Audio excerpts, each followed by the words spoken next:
Mediterranean, May 1954. A 21-gun salute for a new queen aboard the Royal Yacht Britannia. A demonstration of naval power, reminiscent of the origins of the British Empire. Warships of the line, guarding a sovereign queen across the oceans she rules.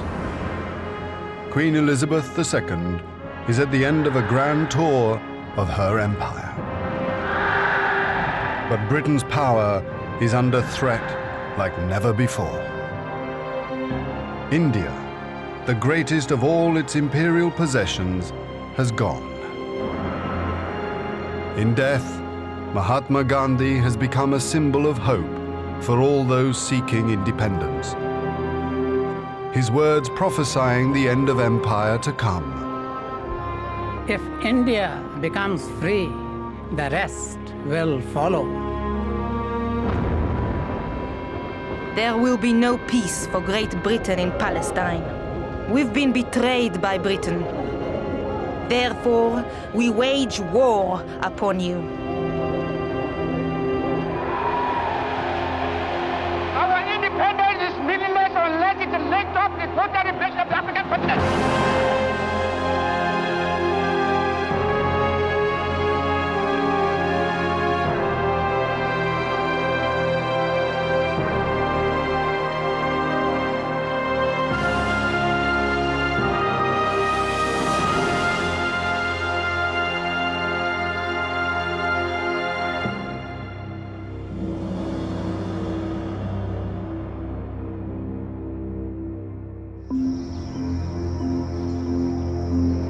Kuala Lumpur, 1945, at the end of the Second World War.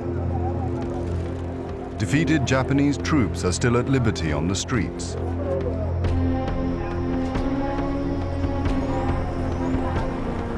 September the 13th, General Yosuri Ishiguro formally surrenders all Japanese forces in Malaya to British General Bouverie Roberts. The British Empire in the Far East is restored.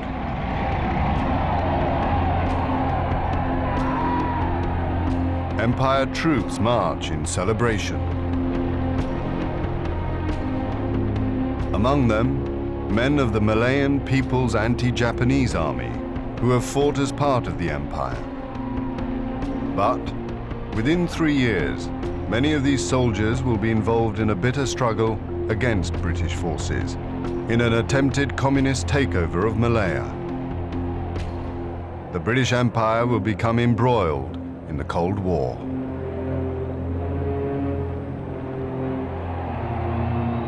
Winston Churchill, 1946. In a great number of countries, far from the Russian frontiers, the Communist parties constitute a growing challenge to Christian civilization.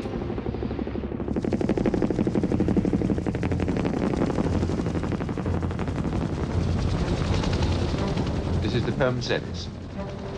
The emergency in Malaya has been going on for over 3.5 years. I asked Mrs. Lucy how she managed. They don't deserve any mercy. They have committed such terrible atrocities. They are just like wild beasts. A radio interview with Joan Lucy, the wife of a plantation owner at the height of the Malayan emergency. The European owners of the vitally important rubber industry are an obvious target for the communist terrorists. I was quite envious of my husband when he shot one the other day. I could in some way repay the death of my friends by getting 1 or 2 in return. As the authorities round up more and more suspected communist sympathizers, the rebels retreat deeper and deeper into the Malayan jungle.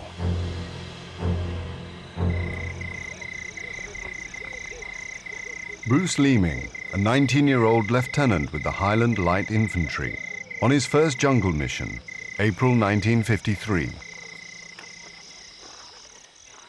Patrolling and sleeping in the jungle. Torrential rain, swamps, leeches, mosquitoes, prickly heat all over our skins. We haven't stopped sweating since we left Aden. I dream constantly of frost and snow. Oh, to walk free in the kilt again, instead of this clinging, sodden, jungle green kit.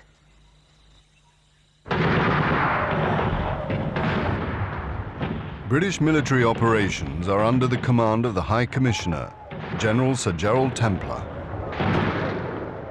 I'm doing my level best to get a move on with the helicopters. We can now get our men, including the SAS, into primary jungle without any landing zone at all. I am determined to cut off the dragon's head, which lives deep in the jungle, not just stick pins into his behind. The British pioneer the use of helicopters in jungle warfare.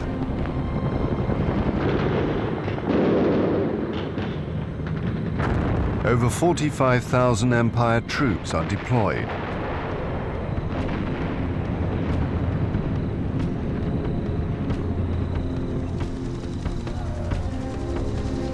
Templar's strategy is to isolate the rebels from the local population. The natives hold the key to the deep jungle. Without native food, the terrorists can't survive. The answer is not more and more troops into the jungle, but winning the hearts and minds of the Malayan people.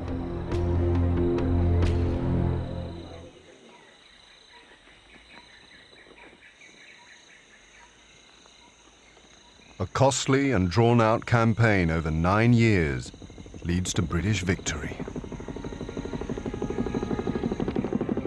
By 1957, the communist revolt is effectively at an end. Over 6,500 communist rebels are dead. Government dead number almost 2,500, including more than 500 British troops.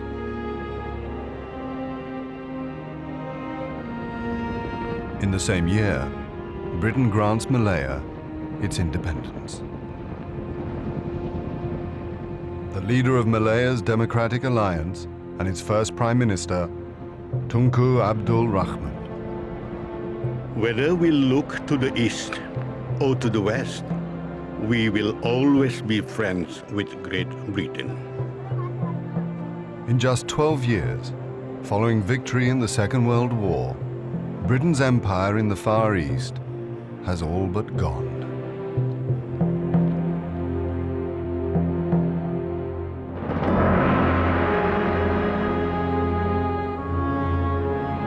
Palestine, 1936, the Holy Land for Jews, Christians, and Muslims.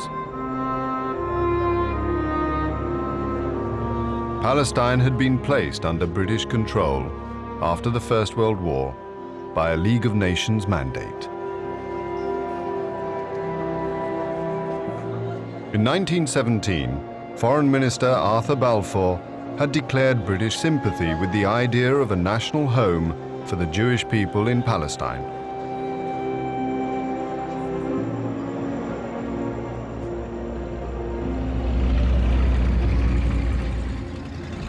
Over the next 20 years, Jewish settlers pour into the country to escape discrimination elsewhere. David Ben-Gurion, a Jewish leader. The Jewish problem was never as acute as in these days. The world is barred against us, and outside of Palestine, there is no hope to look forward to. But Palestine has been an Arab land for centuries. At present, there is the difficult question of the Arab tenant farmers and Bedouin.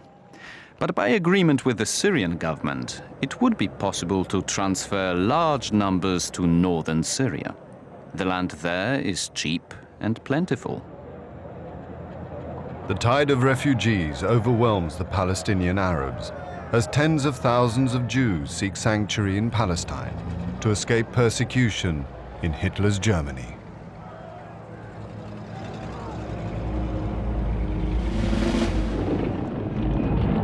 In April 1936, the Arabs rise in revolt against the growing number of Jewish immigrants. An open letter to British forces in Palestine from the leaders of the Arab revolt. The cruelty is to try and deprive us of our homes and our honor, to give our lands to the Jews, who are expelled by all the civilized nations. We are your friends if you behave faithfully. We are men of dignity and valor. We will never betray you, but you are our enemy when you try to do us harm.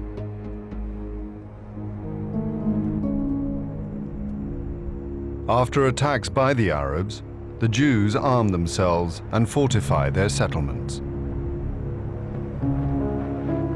The British send in extra troops. Major David Kennard, Coldstream Guards.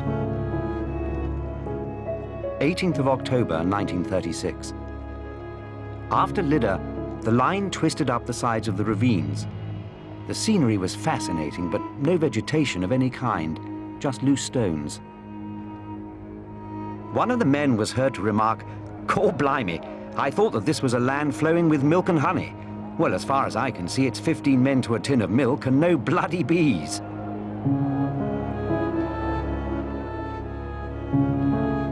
As the revolt continues, the British Army rounds up hundreds of Arab suspects.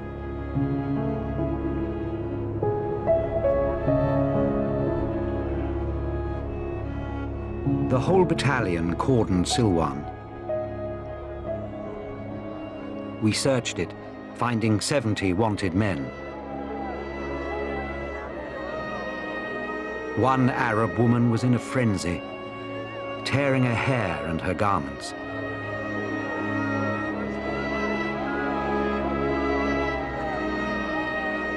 I stayed behind to help our informer. We had great difficulty getting away, as the women had rushed the prisoners and tried to lynch our informer. Arab suspects are interned in detention camps. A young Arab leader. In the old days, the Arabs never objected to the Jews. Nobody begrudged them the Wailing Wall and what it meant to them. But when the Jews became Zionists, it was a different matter. Now they are arrogant and aggressive. Our relationship with them is impossible.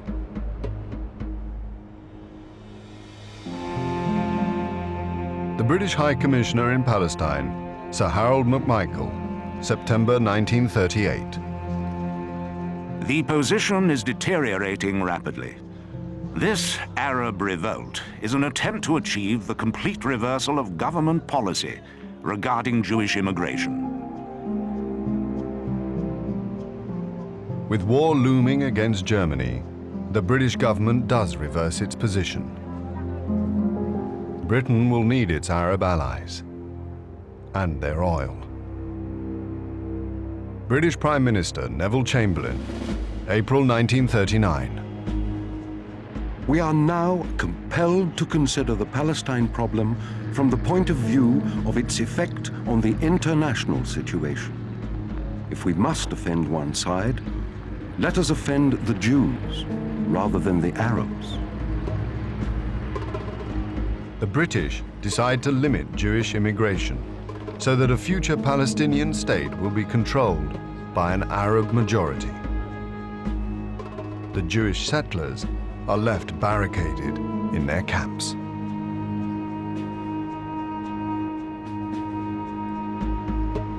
Colonel Richard Meinertzhagen, a British officer who served in Palestine during the First World War. The action of His Majesty's government in Palestine is very near to that of Hitler in Germany. We have dishonored our promises to the Jews. After 20 years of incredible effort in Palestine, the Jews are asked to abandon their national home at the bidding of Arab violence. But it will be the violence of the Second World War which will change forever the history of Palestine. 6 million Jews will die in the Holocaust.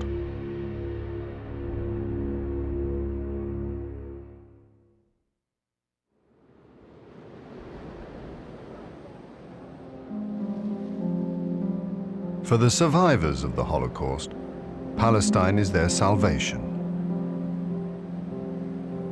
The Diary of a Polish Jew, a survivor of the death camps, part of the exodus of Jewish refugees to Palestine at the end of the war.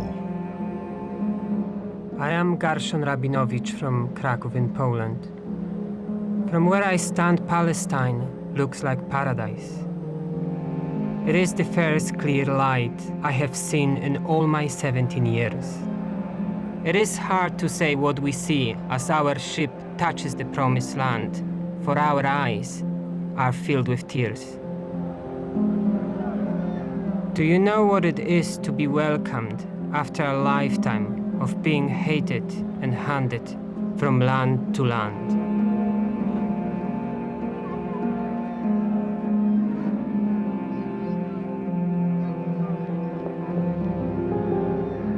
But the British are still trying to impose their pre-war policy to limit Jewish immigration. Many ships carrying Jewish refugees are turned away or have their passengers detained.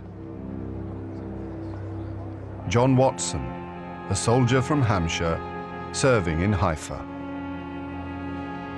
I tried to put myself into the position of one of those poor people who have suffered years of concentration camps, hunger and misery.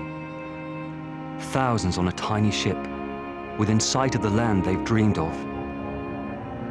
Then, the British destroyers forced them aground and towed them off to captivity and more concentration camps.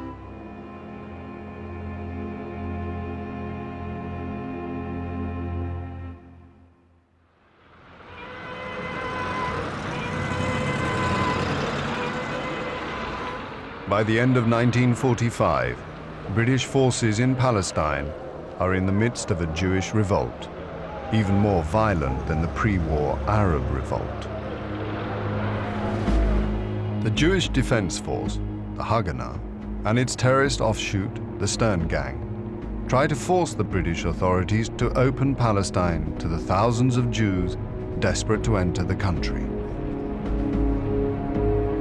Geula Cohen, a member of the Stern Gang. There will be no peace for Great Britain in Palestine. Jewish fighters will strike for their people. We've been betrayed by Britain. Therefore, we condemn you. Therefore, we wage war upon you. Here is the news. This is Richard Williams calling from Jerusalem. Saturday night, heavy firing broke out. Members of the Stern Gang had attacked 2 Arab houses, alleged to be snipers' posts, and they succeeded in blowing them up. Michael Lang, a British soldier serving in Palestine. The Jewish terrorist group, the Stern Gang, have blown up the government admin wing of the King David Hotel, Jerusalem. 100 believed killed, many others injured. Casualties include Arabs, Jews, and British. There's something particularly obscene about indiscriminate murder by terrorists, posing as freedom fighters. Despite escalating terrorist activity, the horror of the Holocaust has had a profound effect on world opinion, especially in America. There is little support for Britain's continued involvement.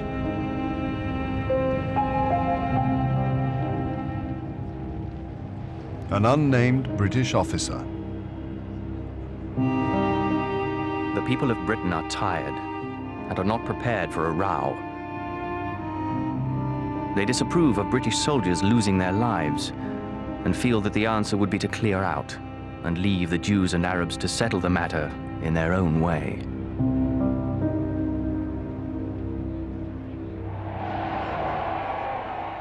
In September 1947, the British government surrenders its mandate in Palestine. Ernest Bevin, British Foreign Secretary. We have decided that we are unable to impose a solution of our own. The only course now open to us is to submit the problem to the judgment of the United Nations. All British troops will be withdrawn by the middle of 1948, but not before further bloodshed. Michael Lang.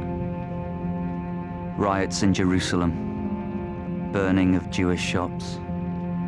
Possible to see smoke from my window. Curfew now imposed in Arab areas. The Jews say they will be able to protect a new state and maintain order.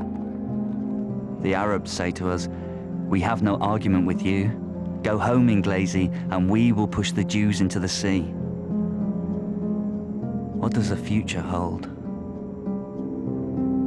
It looks bleak indeed. 14th of May, 1948. The new state of Israel is proclaimed under the leadership of Prime Minister David Ben-Gurion.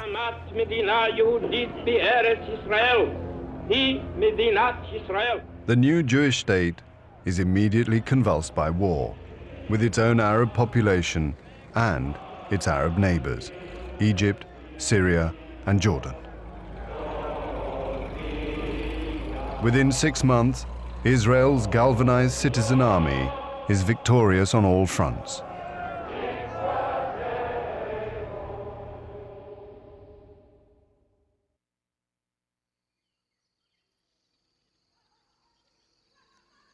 Over 6,000 Israelis die. Combined Arab losses total more than 15,000.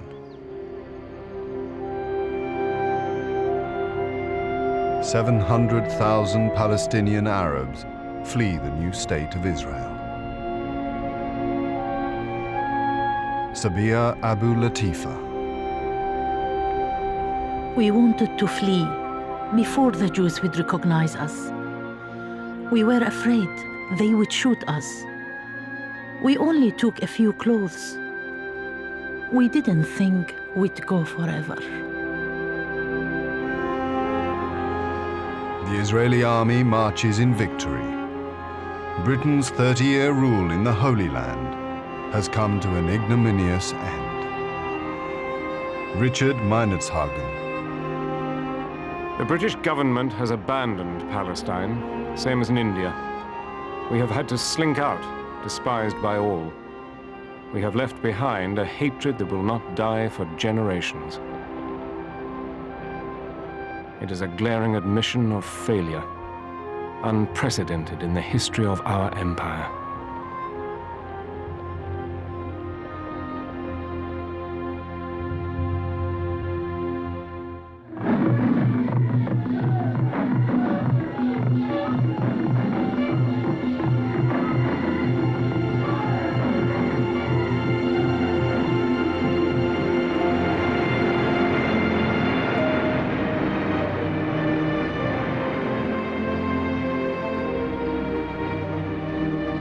For 100 years, the British Empire in Africa had attracted adventurers and dreamers to its vast wilderness.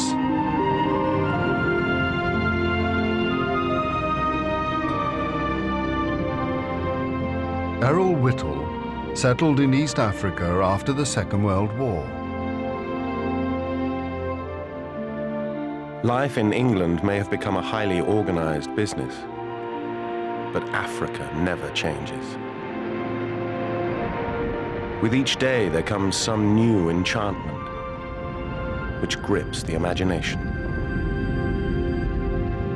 Vast plains with lakes and mountains, and always the sky's unresting clouds, sifting the sunlight across the hills and valleys.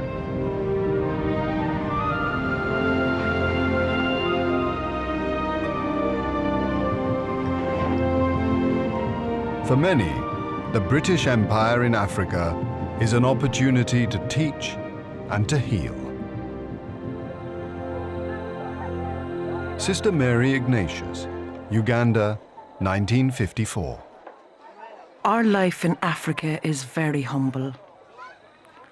We cherish the simplicities of life. We don't need much more. The joy we find, which makes our work so worthwhile, is brought by the children. They have so little, so few opportunities, and then to be struck by blindness, it's tragic. As well as medicine and education, the British also bring Christianity. A Scottish missionary in Uganda in the 1950s, Gordon Robertson. The heathen races of Africa are lost souls. They suffer because they have not heard the word of the Lord Jesus. The gospel is the only means by which they can be saved. Thousands of teachers, doctors, and missionaries devote their lives to serving the empire, its sick and illiterate, and its supposed lost souls.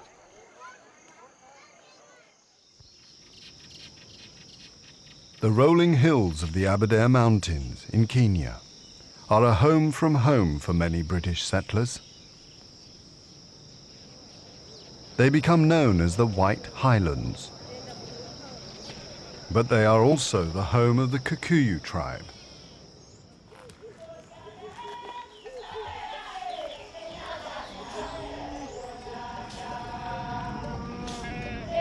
Gushu Gekoyo is a Kikuyu farmer. I often ask myself why the British send their children all the way from home to a land that is not theirs. I have come to the conclusion that the white man is a thief by nature.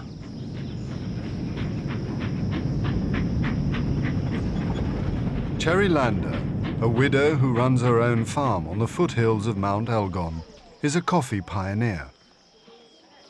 There would never have been any Kenya if there hadn't been settlers, tough enough to endure the first awful years. They have given Kenya their youth, knowing that they could make nothing of it in their short lifespan. But they were building a future for their children and their children's children. Gushu Gekoyo becomes a follower of Jomo Kenyatta, the leader of the Kenya African Union, who is campaigning for independence. At a meeting in Theka, Kenyatta asked us whether we want to fight for our land. We replied, yes. Are you waiting then until the white man has bred into this country like rabbits? No, we replied. We want to fight now. Then realize that the tree of freedom is red, not with water, but with blood.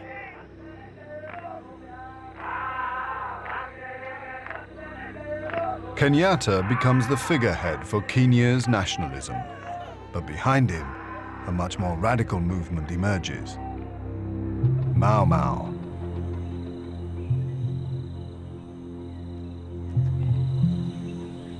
(1951). The King's African Rifles patrol the thick forests of the White Highlands as Kikuyu resentment at the occupation of their land escalates into armed rebellion.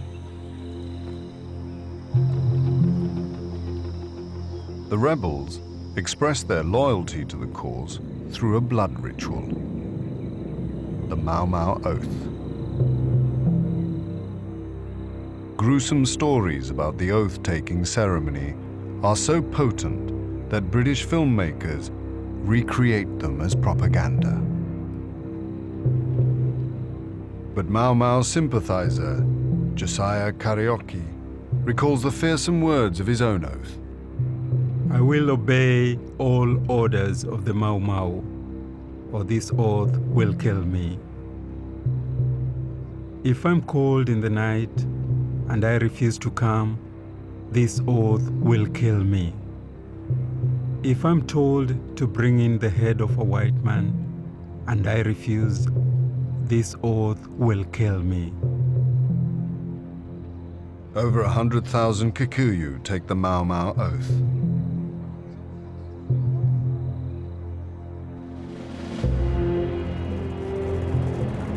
Sir Michael Blundell, the leader of Kenya's white settlers.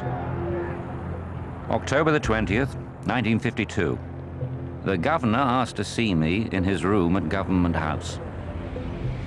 There he told me that a declaration of emergency had been made and that a battalion of the army would be arriving in Kenya by air. He outlined the arrangements for the arrest and detention of 187 of the ringleaders of Mau Mau, including Kenyatta. In December, Kenyatta is put on trial. By now, Mau Mau has begun to attack and kill white settlers. After 4 months in court, the presiding judge, Ransley Thacker, himself a white settler, delivers a damning 7-hour judgment. You have plunged many Africans back to a state which shows little humanity. Your Mau Mau society has slaughtered without mercy defenseless men, women, and children. You have much to answer for, and for that you will be punished. Kenyatta is sentenced to 7 years hard labor. Thacker flies to Britain immediately after the trial, having been given £20,000 by the government to facilitate his permanent relocation in England.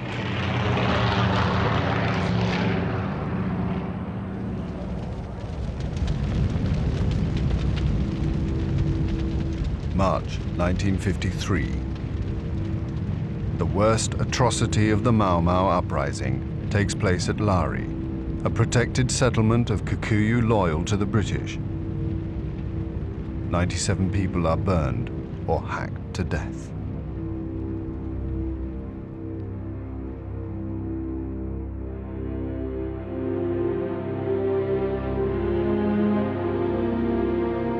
The government report of the massacre. The sleeping Kikuyu people awoke to find flames roaring above them as the Mau Mau fired the tinder-dry thatched roofs.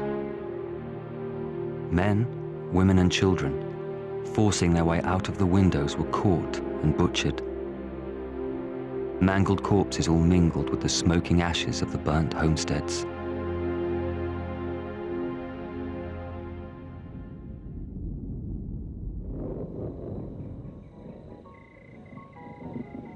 White farmers and their families continue to be attacked under the cover of darkness on their isolated farms. Anywhere on earth is heaven when you're with someone you love. Anywhere on earth is heaven. The wife of a farmer, Marjorie Perham. The country has been darkened by a murderous hate. It is hard to believe that as the sun goes down, gangs in the forest are preparing to set out not only to murder Europeans, but to burn alive and hack to death their own neighbors and their wives and children.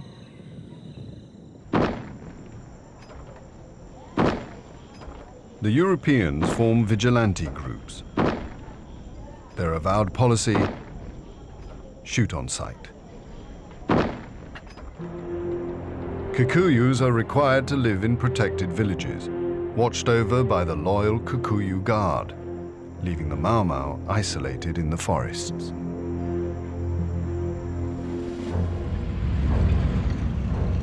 The British Army is deployed into the forests. The Royal Air Force into the skies above them.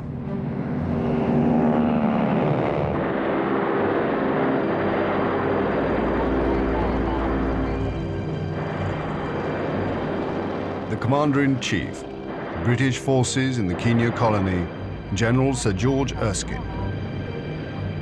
16th of October, 1953.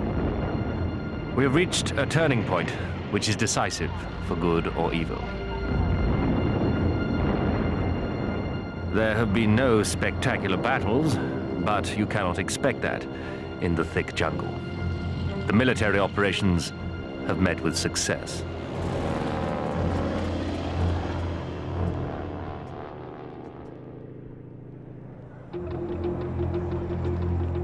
martial law is strictly enforced.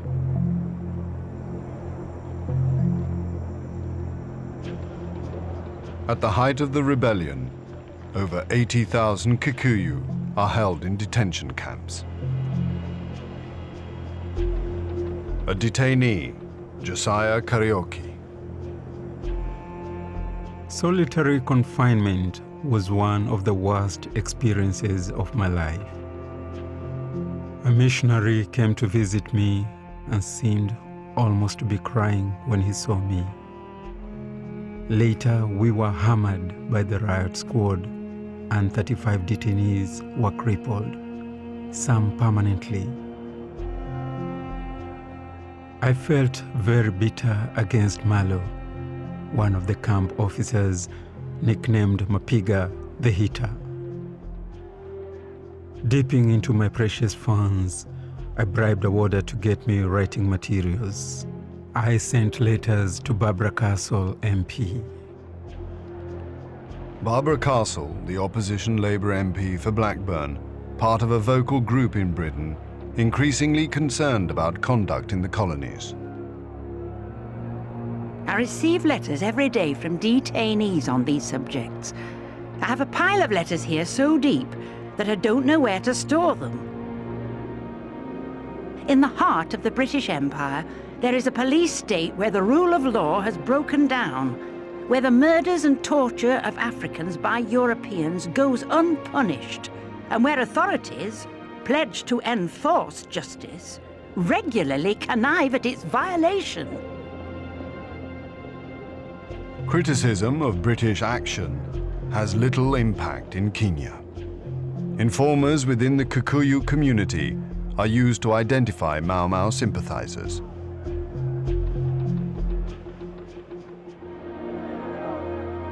Loyal witch doctors are recruited to administer cleansing rituals, overseen by British clergymen.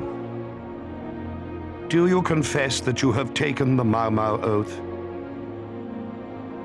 Do you seek forgiveness through the blood of Christ, our Savior?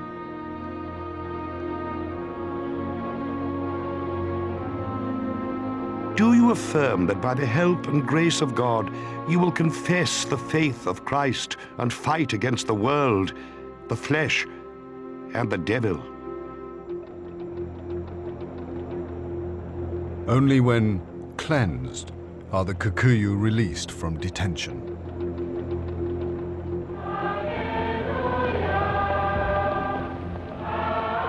In May 1955, Geoffrey Fisher, Archbishop of Canterbury, visits Kenya to commemorate the dead of the loyal Kikuyu Guard. We started at 8:15 to go to Fort Hall. Lots of barbed wire and tribal guards.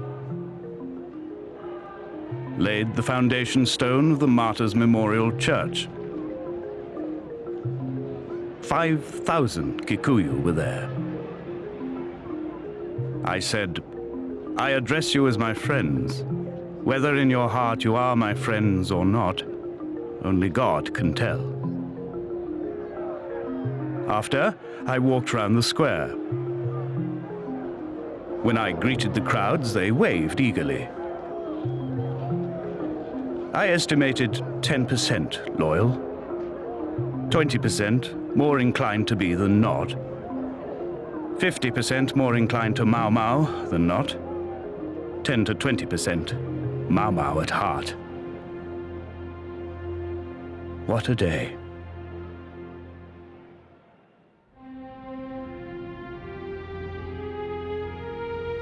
Over 2,000 people loyal to British rule in Kenya died during the Mau Mau Rebellion, including 95 Europeans. Mau Mau deaths total more than 11,000. During mass trials, 1,000 detainees are executed.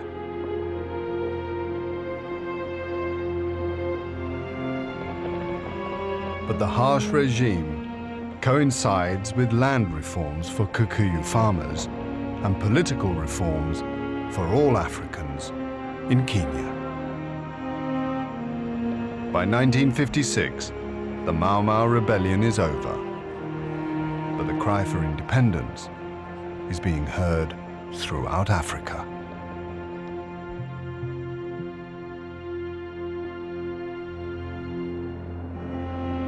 Nigeria, 1943. Britain's largest colony in Africa.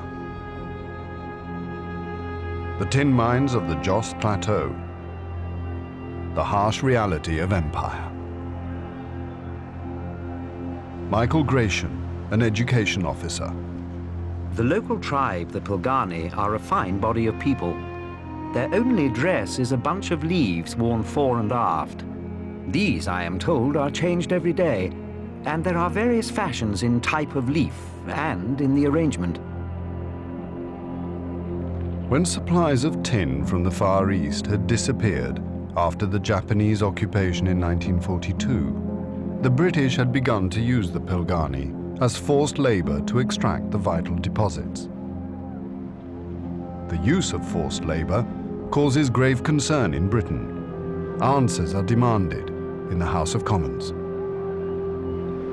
Colonel George Stanley, Secretary of State for the Colonies, March 1943. The number of workers employed in the Nigerian tin mines is 14,098.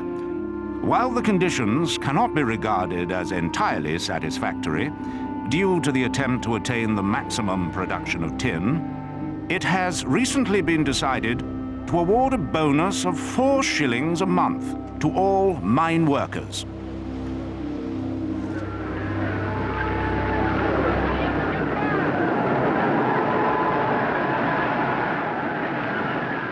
Britain's policy for the empire in Africa after the Second World War had planned for a gradual move to independence, but only after 20 to 30 years.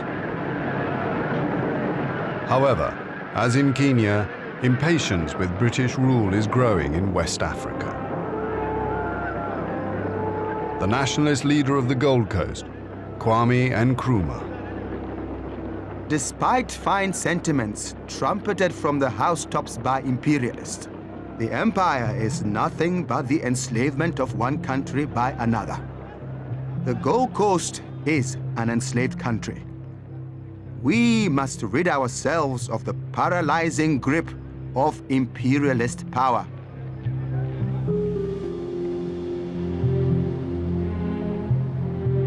Britain's ability to resist nationalist demands is diminishing rapidly. The huge costs of containing the emergencies in Malaya and Kenya have undermined Britain's finances. Then, in November 1956, Britain engages in a futile military adventure, Suez. Forces are massing for a landing in the Suez Canal zone. Dr. Edith Summerskill, Labour MP. We went into Egypt as a great power in 1882 and told them that we were only going to stay there temporarily. Here we see now, as we speak, bombers going over the small towns of Egypt and intimidating the inhabitants. And I listened into the radio just now, and we were being told how wonderful it was that we were managing to intimidate a little country whose only source of wealth is one river and one canal.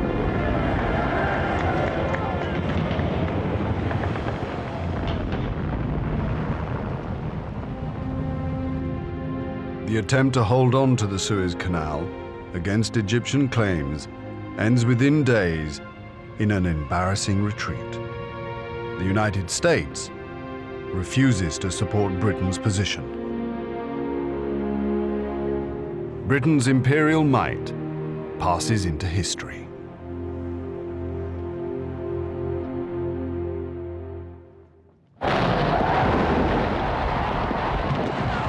Almost simultaneously, it is announced that independence for the Gold Coast will follow within a year. Kwame Nkrumah, the first Prime Minister of a newly named Ghana. From now on, there is a new African in the world. That new African is ready to fight his own battle and show that, after all, the black man is capable of managing his own affairs.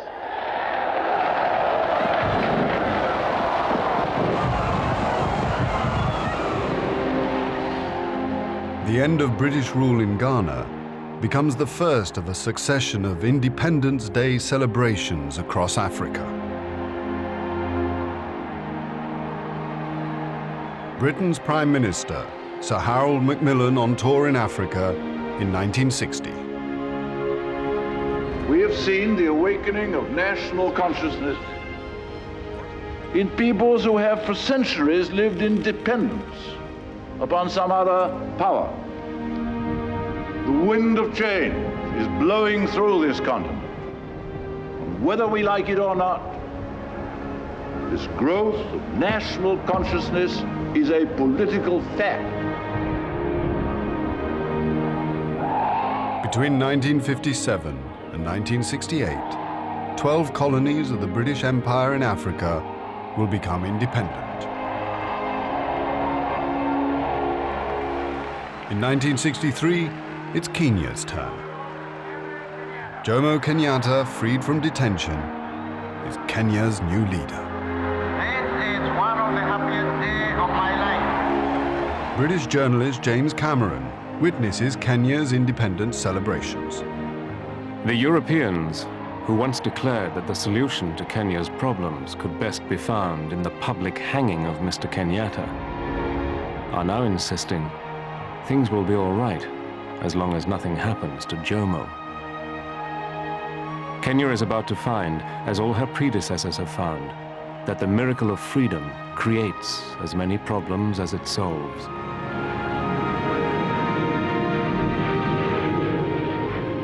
As for Britain, it is left to come to terms with the end of empire.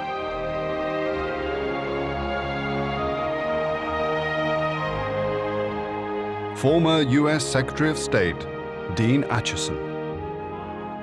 Great Britain has lost an empire and has not yet found a role. A role as the head of a commonwealth which has no strength is about played out.